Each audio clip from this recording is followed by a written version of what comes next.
हम आपकी मुलाकात कराते हैं अपने आज के खास मेहमान से, एक ऐसी शख्सियत से जिनके जीवन के बारे में जानकर हमें बहुत कुछ सीखने को मिलता है और जाहिर है कि आपको भी कुछ ना कुछ सीखने को जरूर मिलता होगा। आज भी हमारे साथ कार्यक्रम एक ऐसी शख्सियत मौजूद है। आज हमारे साथ मौजूद है पटना के ही रहने वाले मिस्टर अंकित माथुर का, जो कि बतौर पेशे से इंजीनियर है। अंकित जी, आपका बहुत बहुत स्वागत है हमारे कार्यक्रम बिहार बिहार में। Thank you so much.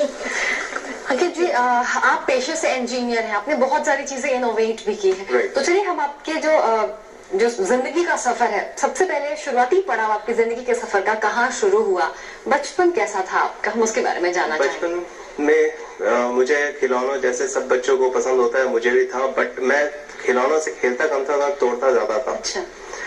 और कुछ 2-3 खिलौनों को तोड़ करके एक कुछ डिफरेंट खिलौना बना हुआ रहता था। तो ये मेरी मम्मी ने, मेरी दादी जी ने, मेरे पापा ने नोटिस किया कि मैं यही कर रहा हूँ। तो उन्हें लगा कि समथिंग डिफरेंस। तो फिर भी कोर्स पूरा होना था, पढ़ाई पूरी होनी थी। वहां पे स्ट्रिक्टली कर दिया जाता था कि नहीं पढ़ाई करो, बट साथ साथ उसको क्रश नहीं किया जाता था उस चीज के लिए। ऐसा नहीं कि मैंने खिलौना तोड़ दिया तो खिलौना बंद हो गया ना, वो कंटिन्यू था और मेरा भी तोड़ना बनाना कंटिन्यू था। तो यही मेरा बचपन रहा है। तो बचपन आपका तोड़ना और बनाना दोनों में लगा हुआ था। आप सिर्फ डिस्ट्रक्टिव नहीं थे, कंस्ट्रक्टिव वर्क भी करते थे। तो आपके जो पेरेंट्स, आपके मदर फादर थे, उनके क्या रिएक्शंस थे जब आप छोटे थे? स्कूल्स जाना नॉर्मल बच्चों की तरह आप जाते आते थे या फिर उनमें कुछ शैतानियां होती थी? हाँ, स्कूल जाने में तो मेरे पूरे नखरे रहते थे। मैं उतना टॉप रैंकर्स में से नहीं था। I was mediocre. हाँ, बिल्कुल एवरेज स्कोर करता था।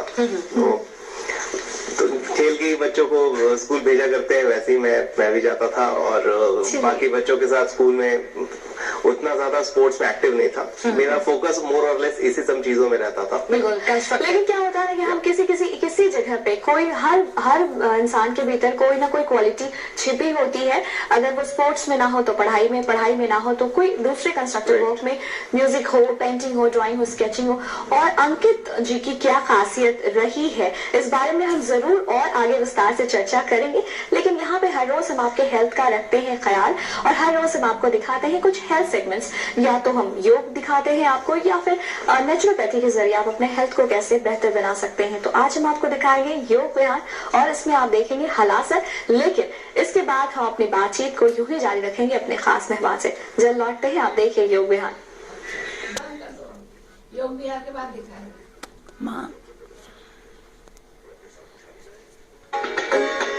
आप एवरेज मार्क्स आते थे, लेकिन इस दौरान भी कहते हैं ना, साइंस प्रोजेक्ट्स स्कूल्स में बहुत हुआ करते हैं। तो उस वक्त तो आपकी जो कह सकते हैं जो आपका इन्वॉल्वमेंट होगा वो बहुत ज्यादा होगा, क्योंकि आप हमेशा से कुछ ना कुछ नया बनाने की कोशिश में रहते थे। तो उस वक्त कैसा माहौल होता था? स्कूल में प्रोजेक्ट्स वर्क बहुत हल्के हुआ करते हैं, और स्पेशली 2002 के अराउंड, 2003 के अराउंड। बट मेरा मेन प्रोजेक्ट वर्क और जो ये जितने भी ये साइंस प्रोजेक्ट्स और टेक्निकल स्किल्स, ये सारे इंजीनियरिंग में आकर के वो it was like a dream come true. जो जितना टेक्निकल दिखता था, जो चीजें नहीं समझ में आती थी, वो सारा इंजीनियरिंग में समझ में आने लगा कि ये ऐसा क्यों होता है, वैसा क्यों होता है। तो फिर वो तोड़ने का सिलसिला खत्म हो गया और वो उसकी सेंस पता चली कि आखिर वो है क्या। तो इंजीनियरिंग में आकर के साइंस प्रोजेक्ट वाज ऑसम। वो दिन काफी बहुत अच्छे थे, दोस्त भी थे, कॉलेज लाइफ अच्छा था। और साइंस प्रोजेक्ट्स वगैरह में मुझे यूजुअली अच्छा खासा स्कोर मिल जाता था। मैं वहां टॉप किया करता था। सिलेबस वाले चीजों में और जो थ्योरीज होते हैं उसमें मेरे को फुल मार्क्स नहीं आते थे, बट हाँ, मैं प्रैक्टिकल्स में काफी अच्छा स्कोर कर लेता था। तो वहाँ एक रेपो बन गया था कि अगर साइंस प्रोजेक्ट है तो किसी को समझाना हो तो अंकित माथुर इज देयर। अंकित माथुर जो थे वो डिमांड में हुआ करते थे।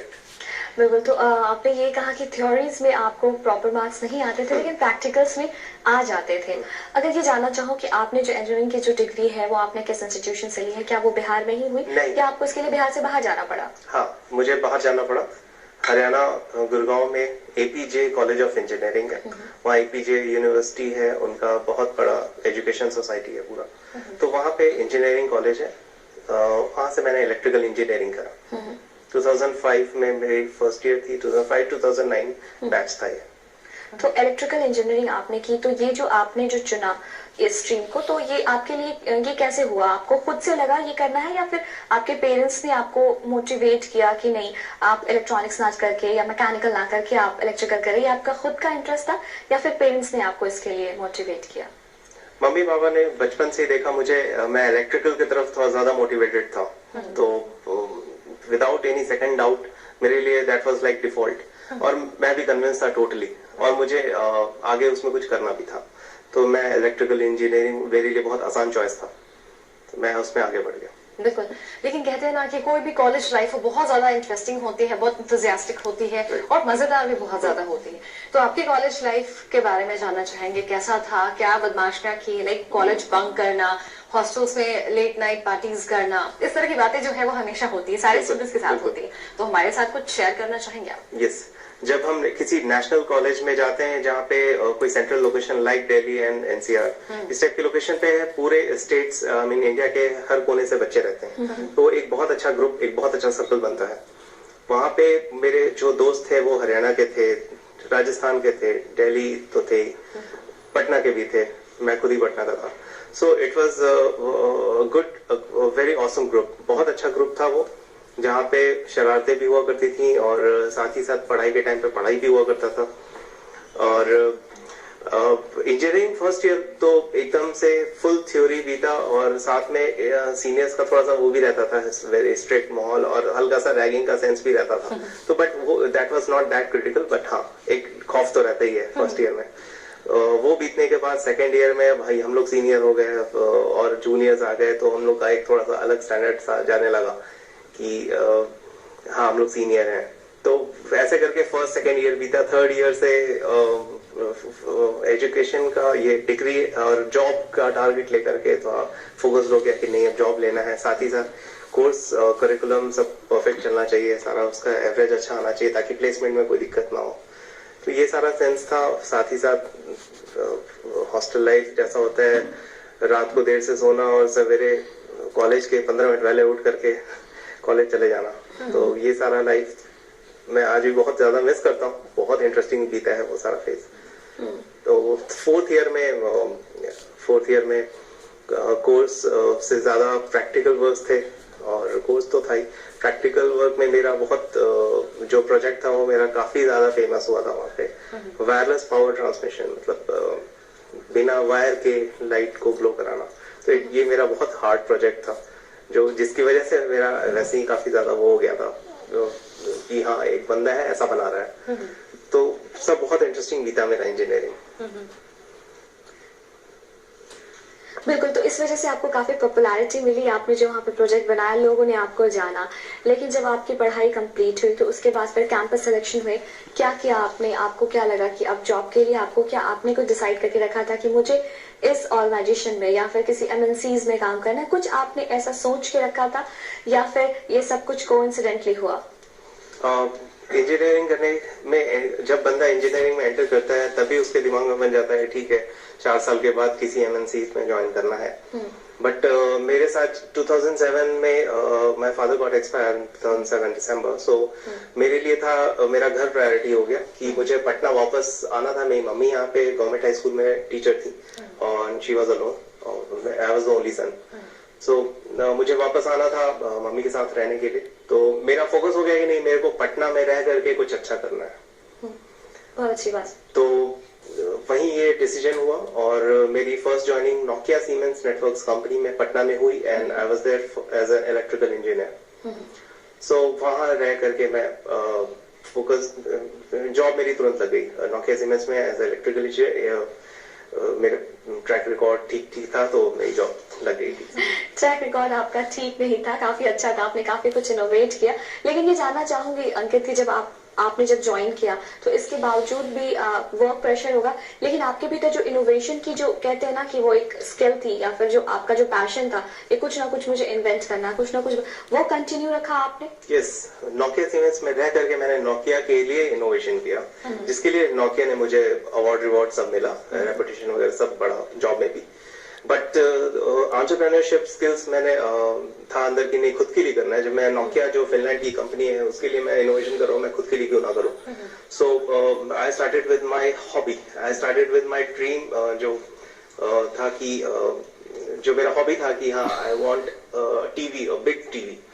तो ये मेरा ड्रीम था, क्योंकि बड़े हॉल, बड़े मूवीज बड़े स्क्रीन पे देखने में अच्छा लगता है कोई भी चीज अगर हम देखते हैं तो। सो मैंने डिसाइड किया कि नहीं, मैं प्रोजेक्टर्स देखता हूँ, उसका कुछ बेसिक नॉलेज मैंने इंटरनेट से थोड़ा सा लिया कि हाँ ये ऐसे नहीं वैसे कर सकते हैं, थोड़ा बहुत फिजिक्स, अच्छा खासा फिजिक्स और इंजीनियरिंग की और मोरलेस पूरी एक एक सब्जेक्ट लगा कि हाँ कम्स इनटू एक्शन। तो मैंने सोचा कि बनाता हूँ एक प्रोजेक्टर। मैंने बनाया, वो काफी बड़ा प्रोजेक्टर बना।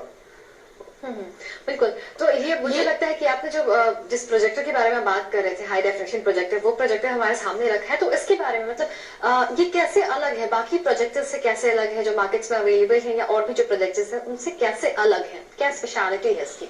जो कन्वेंशनली मार्केट में प्रोजेक्टर्स अवेलेबल होते हैं उनकी जो लैम्प की लाइफ होती है वो बहुत कम होती है, वो सम 1000 आवर्स ही होती है। अगर बहुत अच्छी कंपनी का है तो इट इज 5000 आवर्स, अगर नॉर्मल कंपनीज का है तो इट इज 2000 आवर्स।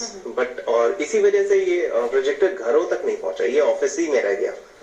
सो मेरा टारगेट था कि अगर मैं प्रोजेक्टर्स को घरों में पहुंचा दूं तो people will enjoy large size display at their home.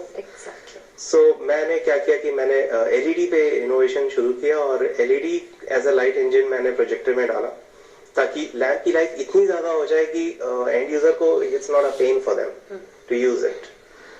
More after उसके अलावा जो ऑफिस में प्रोजेक्टर्स यूज होते हैं, जो मार्केट में कन्वेंशनली प्रोजेक्टर्स यूज है, उसकी रेजोल्यूशन नॉर्मल होती है, इट्स नॉट हाई डेफिनेशन। तो उसमें अगर मैं टीवी देखूंगा तो मेरे को ब्लर इमेज आएगा।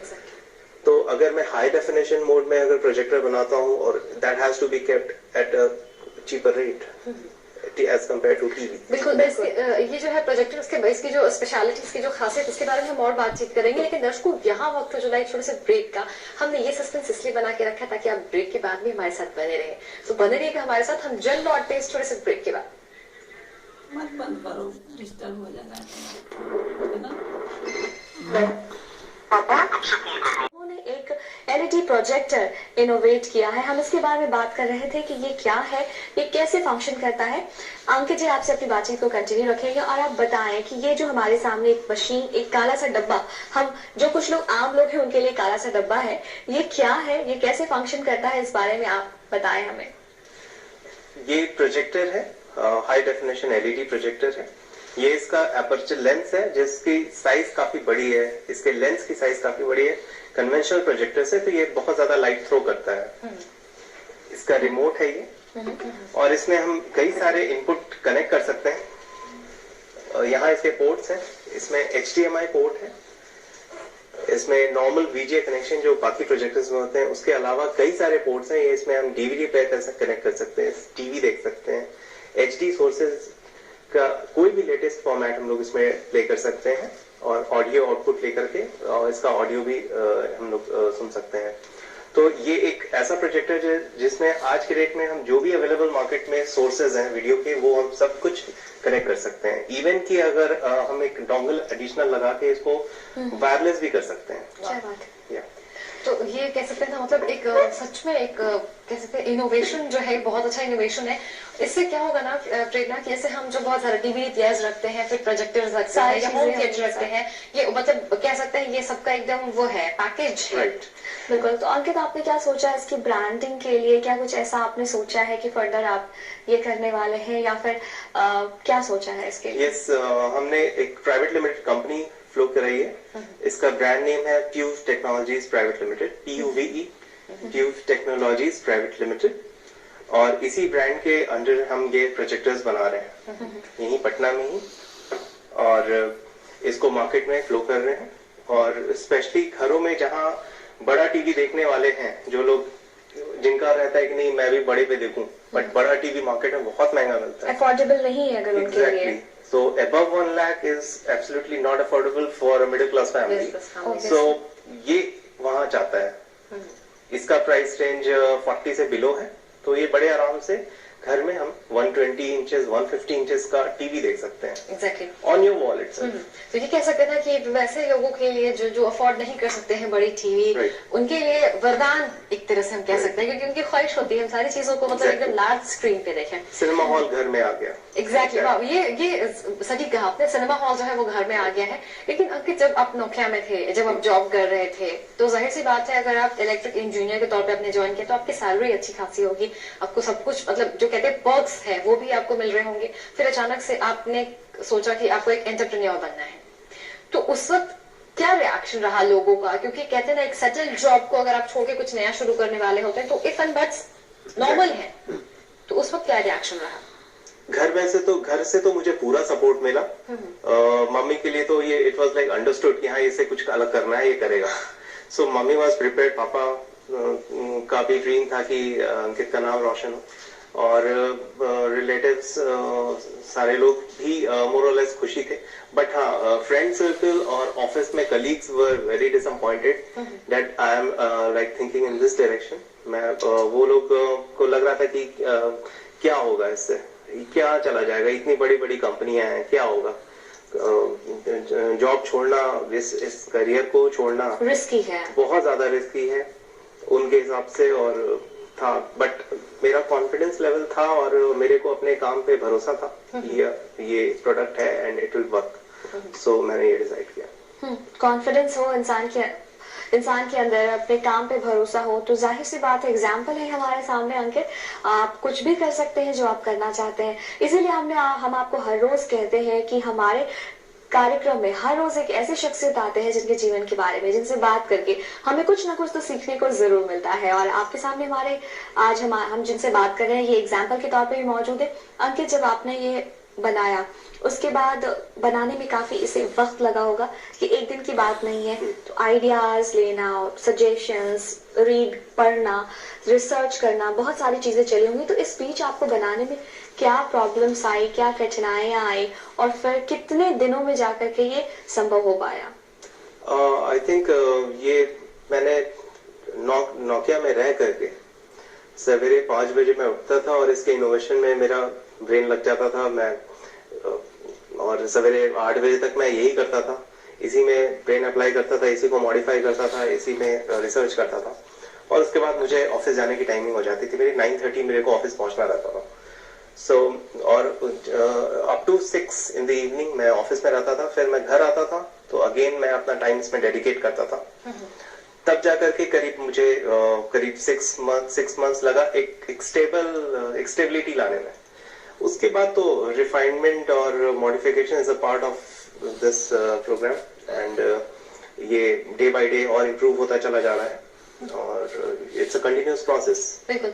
और कहते हैं ना कि जब आपकी मेहनत जो है वो सामने आती है और लोगों का जो फीडबैक मिलता है, तो जो रियल सेटिस्फैक्शन है उस वक्त मिलता है। yes. तो आपसे जानना चाहेंगे कि जब आपने इस चीज को पूरा मॉडिफाई कर दिया, कह सकते हैं जब स्टेबिलिटी आ गई, तो जब आपने लोगों को दिखाया तो उनका फीडबैक क्या था? व्हाट डिड दे से?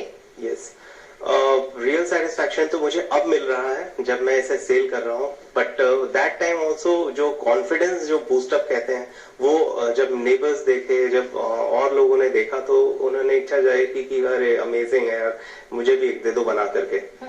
तो लगा कि अच्छा है, इसमें पोटेंशियल है, इसको लेकर के आगे बढ़ सकते हैं। और आज के डेट में जब मैं इसे बेच रहा हूँ, जो लोग इसे यूज कर रहे हैं, उनसे जो सेटिस्फैक्शन मिल रहा है, तो लग रहा है कि पिछला जितना भी रिस्क कवरेज हुआ सब सक्सेसफुल रहा। सब सक्सेसफुल रहा, बिल्कुल। चलिए, बहुत अच्छी बात आपने कही कि जो आपने रिस्क लिया वो सक्सेसफुल रहा। आज के टाइम पे अगर आपकी बात करें तो आप सेटिस्फाइड है? आपके फैमिली मेंबर्स जिनको उस वक्त फियर था, या आपके जो फ्रेंड्स कलीग्स जिनको फियर था और वो रिस्क की बात कर रहे थे, आज वो भी सेटिस्फाइड होंगे कहीं ना कहीं। अगर मैं बात करूं फ्यूचर प्रोजेक्ट्स के बारे में अंकित, भविष्य के लिए आपने क्या सोचा है? कुछ और ऐसे इनोवेशंस हमें देखने को मिलेंगे? अभी फिलहाल जो प्रोजेक्शंस मेरे माइंड में चल रहे हैं इसके लिए, वो है जैसे अभी हाई डेफिनेशन का जमाना है, UHD अल्ट्रा हाई डेफिनेशन आने वाला है या आ रहा है। मेरा इनोवेशन UHD पे चल रहा है, तो आने वाले दिनों में मैं इसका UHD मॉडल भी सामने रख सकता हूँ, और लेजर प्रोजेक्टर्स पे काम कर सकता हूँ। ये सारे अभी इनोवेशन मेरे सामने चल रहे हैं। तो मोरलेस अभी प्रोजेक्टर्स से रिलेटेड और ऑडियो से रिलेटेड कुछ इनोवेशन चल रहे हैं, तो ये सामने प्रोडक्ट के रूप में आ सकता है। बिल्कुल, ये जो इनोवेशन की जो प्रक्रिया है, या आपके अंदर जो नए नए थॉट्स आते रहते हैं और जो नई नई मॉडिफिकेशंस होती रहती हैं, वो जो प्रोसेस है वो हमेशा से जारी रहता है आपके अंदर। मतलब मुझे लगता है कि आप जब भी खाली बैठते होंगे तो आपके दिमाग में हमेशा ये चलता रहता होगा कि अब इसमें क्या मॉडिफाई करें कि ये और ज्यादा बेहतर हो सके, और ज्यादा लोगों को पसंद आए, तो आपकी चीपर हो सके। हाँ, एग्जैक्टली। तो ये जानना चाहेंगे हम अंकित यहाँ से आपसे कि आपने अपनी प्लानिंग्स बता दी कि आप इसमें और क्या ऐड करने वाले हैं। इसके अलावा आपने क्या कुछ और प्लान करके रखा है, क्या कुछ सोच के रखा है कि क्या मुझे अब इनोवेट करना है प्रोजेक्टर के अलावा? प्रोजेक्टर के अलावा अभी ऑडियो में एनहांस करना है। अभी मेरा फोकस सिर्फ प्रोजेक्शन है, या फ्यूचर में डिस्प्लेज हो सकता है, मे बी एलईडी डिस्प्लेज हो सकता है, पैनल्स हो सकते हैं। So as far as this projection is concern, मैं अभी प्रोजेक्शन पे ही फोकस कर रहा हूँ, और मुझे पैन इंडिया पहुंचना है, अपने इस स्टार्टअप को बड़ा करना है। क्या बात है। कुछ ऐसा आप करना चाहेंगे जिससे हमारी बिहार की ब्रांडिंग हो?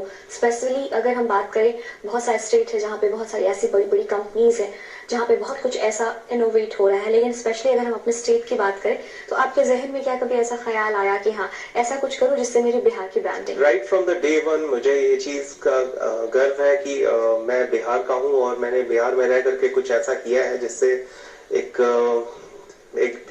बिहारी होने का फील आता है कि yes I have did something for my place. और बाय चांस और कोइंसिडेंटली कंपनी का रजिस्ट्रेशन भी 22 मार्च को हुआ, जो बिहार दिवस है। क्या बात है। तो मेरा ये हमेशा ही आगे भी रहेगा, फ्यूचर में भी रहेगा। मैं कहीं भी आगे कितने जगह भी बेचूं, किसी भी स्टेट में बेचूं, बट ये बिहार टैग तो रहेगा ही रहेगा। एग्जैक्टली। और ये हमारे लिए बहुत गर्व की बात है, क्योंकि ऐसी चीजें निकल के जब बिहार से आती हैं या लोग प्रेज करते हैं तो हमें गर्व महसूस होता है। लेकिन अंकित, कहते हैं आपके जो फ्रेंड्स होंगे, जो इंजीनियरिंग कॉलेज में फ्रेंड्स होंगे, वो कहीं ना कहीं आउट ऑफ इंडिया सेटल होंगे या दूसरी स्टेट्स में सेटल होंगे, और वो कहते हैं ना कि उनकी जो ग्रोथ की जो लेवल है वो ज्यादा होगी। तो कभी आपको ये मतलब कहते हैं ना फ्रैक्शन ऑफ सेकंड्स के लिए भी कहीं आपके दिल में ये थॉट आया कि कहीं अगर मैं बाहर होता तो I would have done better? Yes, but I would have done better in maybe in some monetary sense, but not in the sense of satisfaction. जो satisfaction मुझे अभी मिल रहा है अपना काम करके, वो जो ज्यादा कमा रहे हैं वो उतना satisfied नहीं है। So it's like a monotonous job that they are doing. और मैं भी शायद पहले यही कर रहा था जिससे मैं उब चुका था। तो this is the thing that I have to do, and this is the thing I will do.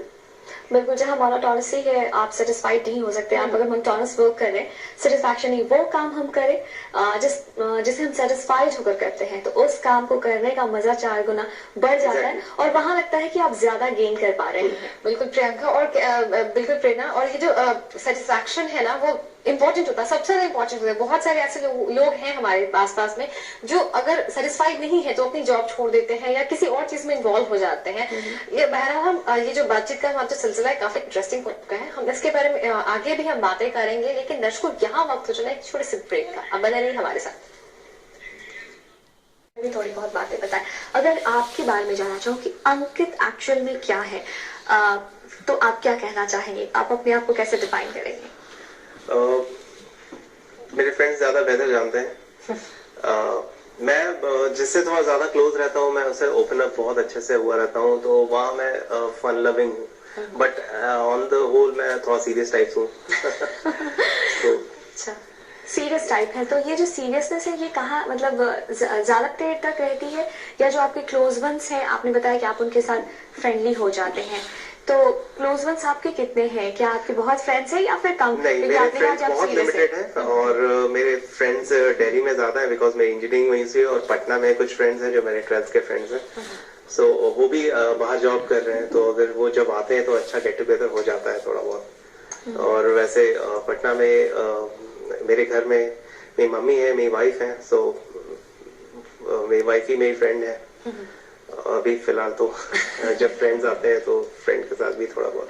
बिल्कुल, लेकिन अंकित मुझे यहाँ पे लग रहा है ना कि आप जो है ज्यादा वक्त, आपने कहा कि आपका ज्यादा वक्त जो है बस वही दिमाग लगाने में बीत जाता है कि कौन सी चीज में अब क्या करूं कि इसमें कुछ और बेहतर हो सके, ये मॉडिफाई हो सके। तो जाहिर सी बात है जब आप सोते भी होंगे तो आपके दिमाग में भी अपने सपने भी वही देखते होंगे कि आप ये कुछ इनोवेट करें या कुछ मतलब इनोवेट करने वाले हैं। तो क्या कभी कंप्लेन आया है वाइफ की तरफ से कि आप हमेशा कुछ किसी चीज में बिजी रहते हैं, क्या इस तरह? इसमें फर्दर मैं कुछ मॉडिफाई करने का सोच रहा था। मॉडिफिकेशन तो एक कंटिन्यूअस प्रोसेस है, तो और ये कभी भी आ सकता है। It's like a meditation. So मैं फ्रीली बैठा हुआ था, अचानक से मैं उठा और अपने काम में थोड़ा चिंतन मोड में आ गया, सोचने लगा इस पे। तो शिवा से कहाँ हो तुम, कहाँ हो? अभी यहीं थे, वो कहाँ हो? तो अभी डोंट डिस्टर्ब मी, अभी मैं थोड़ा सा कर रहा हूँ। तो ऐसा कभी कभी हो जाता है जो शी जस्ट फेल्ट कि अरे क्या हुआ। तो वैसे आप गॉन हो जाते हैं बिल्कुल। राइट, मैं थोड़ा सा दूसरे मोड में आ जाता हूँ, प्रोजेक्टर मोड में आ जाता हूँ।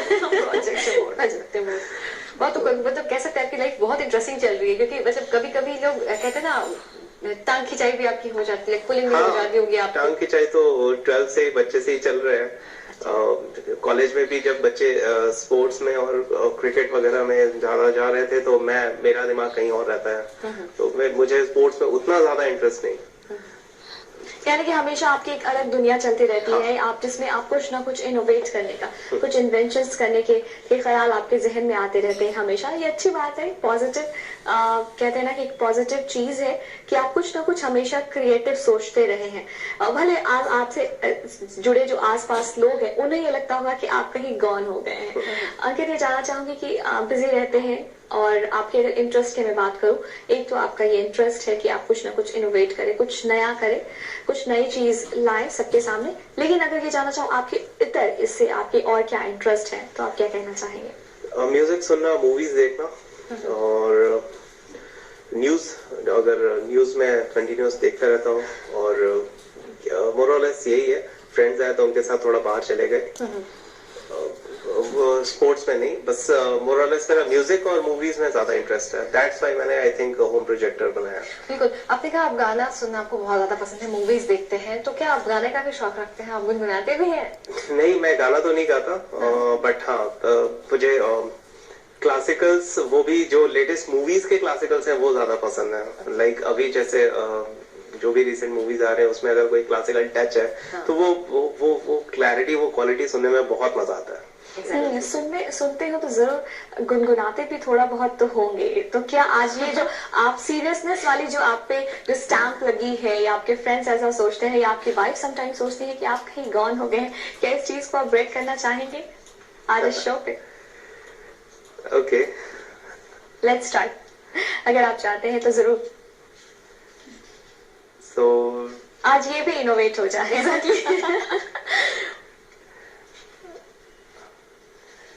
Okay, I just this छोटा सा 2 लाइन बहुत कैजुअली अपनी को डेडिकेट कर रहा हूँ। एग्जैक्टली। So पहला नशा, पहला खुमा, नया प्यार है, नया इंतजार। क्या बात है, क्या बात है। मुझे लगता है एग्जैक्टली, मुझे लगता है वाइफ अगर ये शो देख रही होंगी ना तो बहुत ज्यादा खुश हो जाएगी, क्योंकि वो जो भ्रांति आपके बारे में है कि वो मेरे हस्बैंड जो है समटाइम्स गॉन हो जाते हैं, वो टूट जाएगा। और मतलब कह सकते हैं आपका जो इंटरनल लव है उनके लिए, वो आपने हमारे इस प्लेटफॉर्म से उनके लिए दर्शा दिया है, दिखा दिया है। अंकित, हमारे पास वक्त जो है वो घड़ी की सुइयां जो है वो टिक टिक कर रही है। आपसे एक सवाल हम करना चाहेंगे कि अगर आप जब बाहर थे पहले और जब बिहार वापस लौट कर आए तो व्हाट वाज द फीलिंग? आपको कैसा फील हुआ उस वक्त जब आप बिहार आए, बिहार में अपना रहना शुरू किया, काम करना शुरू? 12th तक तो आप बिहार में थे, लेकिन जब आप इंजीनियरिंग की पढ़ाई करने गए तो वहाँ का एटमॉस्फेयर बिल्कुल डिफरेंट था। राइट। जब आप बिहार वापस आए तो कैसा फील हुआ आपको? इंजीनियरिंग करने के बाद जब मैं बिहार वापस आ रहा था तो मन में बहुत बड़ा डेडिकेशन था कि हाँ, यहाँ कुछ अपने आप को स्टैब्लिश करना है, कुछ करना है, अच्छे से करना है। साथ ही साथ कहीं ना कहीं थोड़ा बहुत डिसअपॉइंटमेंट भी था, जहाँ मेरे सारे दोस्त MNCs में काम करने जा रहे थे, तो मुझे लग रहा था कि कहीं मैं कुछ पीछे तो नहीं छूट रहा हूँ, या अपनी लाइफ की रेस में थोड़ा कहीं कुछ गलत स्टेप, तो डाउट सा चल रहा था। But everything was like focused. So मैं डेडिकेटेड तो था ही। डेडिकेटेड था, आप कहीं पीछे नहीं छूट रहे थे, आपने थोड़ा सा रिस्क लिया और आप आगे बढ़ते गए। यही है लाइफ का फंडा कि हमने अगर थोड़ा भी रिस्क उठाया, अगर थोड़ा भी रिस्क लिया तो हम आगे बढ़ते जाएंगे। ये रिस्क एक बहुत बड़ा आउटकम, एक बहुत बड़ा रिजल्ट आगे हमें देने वाला है, इसलिए रिस्क उठाना जरूरी है, थोड़ा रिस्क तो लेना बनता है। आज अंकित से हमने बात की। अंकित जी, आपसे बात करके आपके इनोवेशंस के बारे में जानकर हमें बहुत अच्छा लगा, आपने अपना वक्त दिया, आप यहाँ आए इसके लिए आपका बहुत बहुत धन्यवाद। Thank you. तो प्रेरणा, कह सकते हैं ना कि आज की हमारी जो बातचीत है बहुत इंटरेस्टिंग रही, और हमने ये भी जाना कि अगर आप कहीं बाहर पढ़ते हैं तो आपका एक जो सेंस ऑफ रिस्पॉन्सिबिलिटी होता है आपके राज्य के लिए, आपके देश के लिए, वो कभी खत्म नहीं होता। फैमिली के लिए, बिल्कुल, खुद की फैमिली के लिए वो कभी नहीं जाता, और वो हम हमेशा कहीं ना कहीं अगर हम उसे करते हैं तो मॉनेटरी से ज्यादा हमें जो सेटिस्फैक्शन मिलता है वो हमारे लिए ज्यादा इंपॉर्टेंट होता है। तो चलिए दर्शकों, आज आपने हमारे मेहमान से बहुत कुछ सीखा होगा, बहुत कुछ जाना होगा। तो चलिए हम अपने प्रोग्राम में आगे बढ़ते हैं। और प्रेरणा, आज हम जो डॉक्यूमेंट्री दिखाने वाले हैं वो एक्चुअली एक कह सकते हैं यात्रा है, धार्मिक स्थल की